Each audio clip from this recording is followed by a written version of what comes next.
So, I've read about older adults skydiving, but it's really quite something to actually be doing it. Heather, this is nothing. We overcome ageism every single day. But so even the young guy behind us is turning green. That's because he didn't remember to take his Dramamine. Let's start. Let's just go. Good morning, Hersey. Good morning, Howard. What's up? Oh, I don't know. It's another crazy busy week. I've spent 2 weekends at Verizon getting all new equipment that I don't know how to use. And it's not because of my age or inexperience. It's because the equipment is so complicated now. But aside from that, I have to say everything is terrific. The weather is icky. It's humid. It's rainy. It's cloudy, but I understand we're going to. And anyway, what's up with you? What have you been up to? Well, work. And work. Work and work. Thinking about actually our topic today, which is social isolation, the other deadly disease. Meaning in, when you look at COVIDs and people, that was deadly, and social isolation is deadly as well. What do you mean it's deadly? Well, I mean, it causes, people who are truly isolated end up having a higher incident of health events. It can be heart disease, it can be stroke, it can be depression. And I think it was 2021. It's been documented in, how much Medicare money is spent on these particular issues. But this isn't age related. I mean, a lot of people of different ages are isolated. Am I correct or am I incorrect? Well, I think more people in the 65, the older adult population. I think more people who are older adults because of change in life circumstances, maybe retirement, when you're used to working 40 to 60 hours or more a week. Maybe your spouse died, maybe your kids have left. You're kind of sort of at a loss sometimes. Not everybody by any means, but that all contributes to social isolation, which contributes to negative health outcomes. It's interesting that you said that because I have a client who just turned 65, and lo and behold, about 8 months ago, her husband announced of 28 years, he wants to leave, and he left. And she's called me and we've gotten her hooked up with legal representation, et cetera, because I don't do family law, I do domestic violence. And she's having a really tough time filling her time. And she works full time, but she has to travel and she can't travel until September. And she said, I don't know how to fill my time on set because I used to be with him, even though he was with somebody else and I didn't know it. So I said, you have to pretend or at least think like you're starting a whole new chapter in your life, but like starting a business. You have to network to find activities, people, and things that you want to do, and you have to get out of the house. Hobbies, interests, volunteering.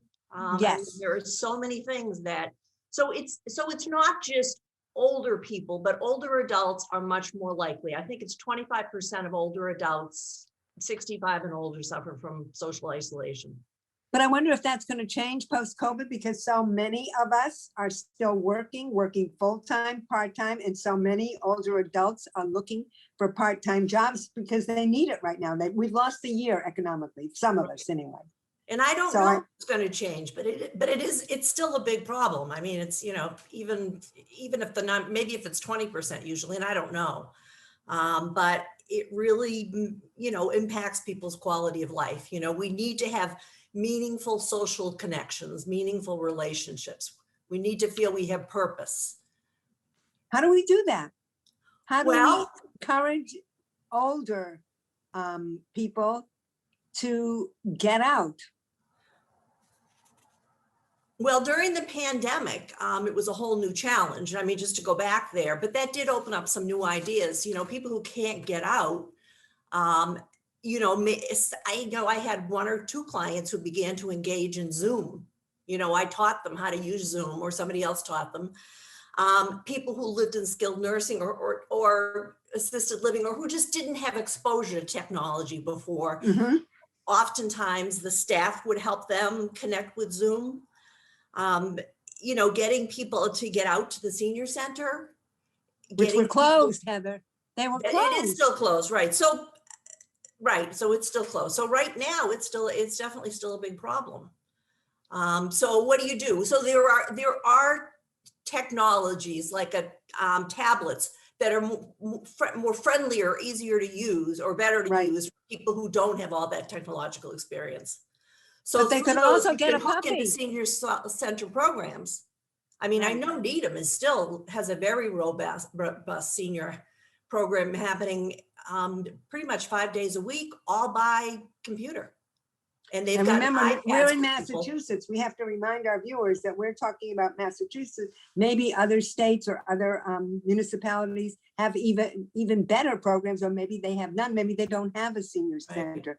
I think everybody should have a dog, a little puppy that Yep. gets you out at least 2 or 3 times a day, and you meet people through your Right. pets. And you know what? I have to say, RoboPets. I first turned my nose up at this. Sometimes I go into someplace, an assisted living, and somebody would be holding a cat that mewed and rolled over so you could pet the cat's belly. There have been studies done that demonstrate that in people with mild to moderate cognitive impairment who know that these pets are robotic, they still have some positive effects. Really?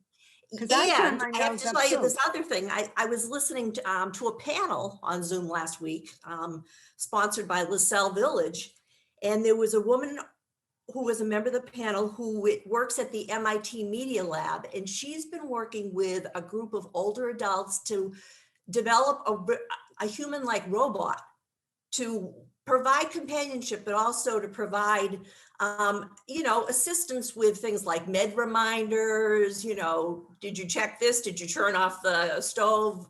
I mean, whatever. These adults who are working with her are adults who are likely to be using this.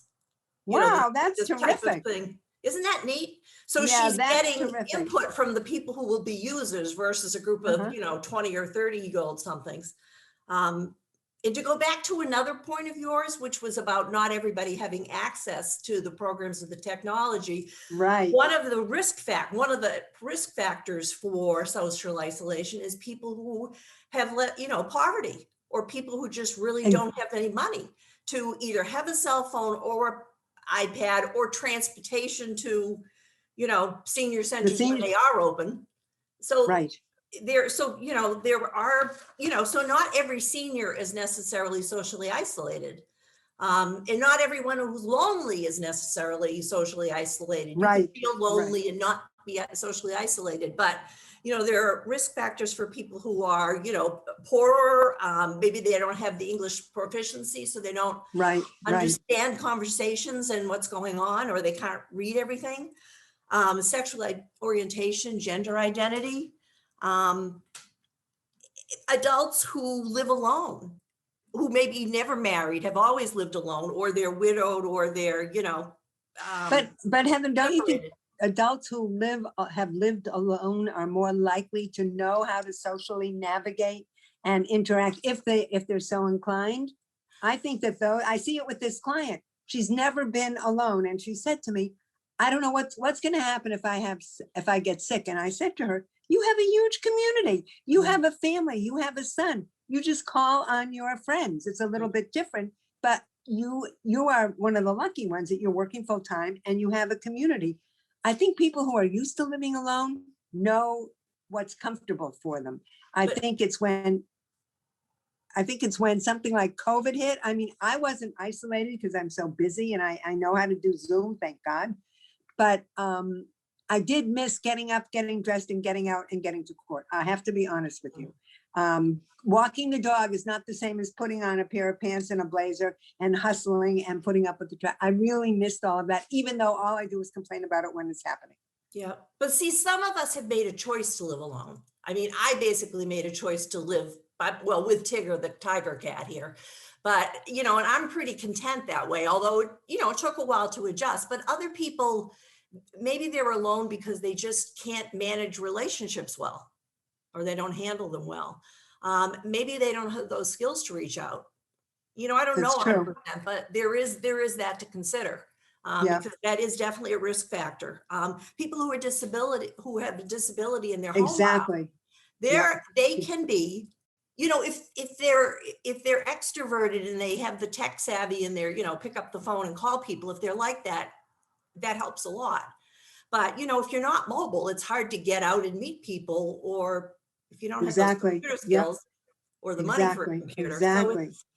So it's really tough, but But poverty. this is a tough problem, whether there's COVID or not, right? Exactly. Even if There there is. aren't COVID, there's social isolation, particularly as you age. So I Yeah. think it's really, at least for me, it's very important. Exercise is a big part of my life. Yeah. I don't want to become immobile. I want to be able to walk on my own 2 feet, even if at some point I can't drive.